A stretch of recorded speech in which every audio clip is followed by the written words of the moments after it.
just in general. I think in general, there's a lot of companies like ours. I mean, I think we're the best non-exclusive music licensing company. But I mean, there's a lot of places and a lot of companies that will pitch your music for film, television, movies, video games, advertising. There's a lot of companies, and right now almost all of them are non-exclusive. So my advice to artists is get in as many places as you can. I mean, you can potentially have 10 different companies pitching your music for jobs every single day. I mean, it's a great time for sync licensing if you make quality music. I mean, now there's tons of artists that don't even necessarily want to be artists on like the major. They don't want to be on MTV. Like, they make music to get their music plays. Yeah. Like, that's all they do is they make beats that, you know, they think are commercially viable, or they can hear on, you know, a certain, you know, whether it be an iTunes commercial or, you know, for American Apparel, American Eagle, American Airlines. Like, there's people that really create music just for sync licensing. Like, they don't want albums for that. Right. They don't want to be on tour. We actually have an artist in our catalog. She's the featured artist this month, named Salmi Dahlstrom. And her last album had 13 songs. Mm-hmm. All 13 songs are in national commercials. She placed all 13, like Moby did years ago for his album. Like, her album is like I think she actually got a write-up in Wall Street Journal, and they called her the Queen of Music Licensing.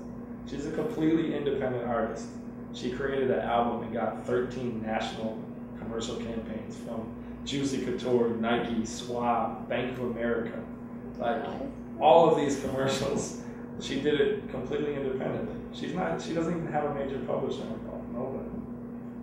She created a project that worked for that space. And I could tell you, I'm sure she's eating pretty decent off of that album. And I don't even know if she sold any copies of it. It doesn't even matter. I'm sure she doesn't even care. It's the void in the marketplace, I think. Like I had mentioned before, I mean, we started looking at our books and started seeing that the majority of our money was coming from music licensing. And then that obviously lit up the green light. The light bulb came over the head. And we really started examining the space, seeing that music licensing is a $4 billion a year industry. And the leader in that particular space has less than 1% of the market share. I mean, for anybody that knows business, that's a great business to be in. So once we saw that, and once we saw that leader was ticking a lot of people off and doing a lot of things incorrectly, and things that we knew how to fix, and we knew how to do better than them, I mean, it was kind of a no-brainer. I think also we got tired of playing the middleman to the middleman. When we were the ones doing all the work. Middleman. Right. We were like the middleman to the middleman, and we were doing all of the work. Like, it's basically like, here's our work, and then that person gives it to the client, and by the time 95% of the money gets dwindled back down, like, we only receive 10% of what the actual price was. And we know that happens to a lot of artists too. And I mean, the cool thing about music dealers and Bandit is, like, everybody has artist backgrounds. Everybody within the walls of this office can relate to artists and know about the artist struggle. And nobody in here is trying to get over it. Right. We actually care about artists. Like, absolutely. I mean, the whole foundation of music dealers is built on customer service and just being available to the artist at any point in time. I mean, we started a website separate from music dealers called musiclicinsinginfo.com, just to educate people on music publishing and music licensing and their rights and how to make money and things of that sort. Like, I don't know. We like to see artists do well, and our business model is built to, if the artists make money, then we make money. Right. I think that's also some advice. If you're looking for a company to represent you in terms of publishing and music licensing, all of these companies that are charging fees for you to submit, monthly overhead fees, all that kind of stuff, garbage. They're not working your music at all. They have no risk involved. They're getting paid whether your music is placed or not. You got to deal with the companies that they're putting their neck on the line. They have overhead as a company, and they have to work to make money. If we don't place any music, if none of our artists' music gets placed, we don't make any money.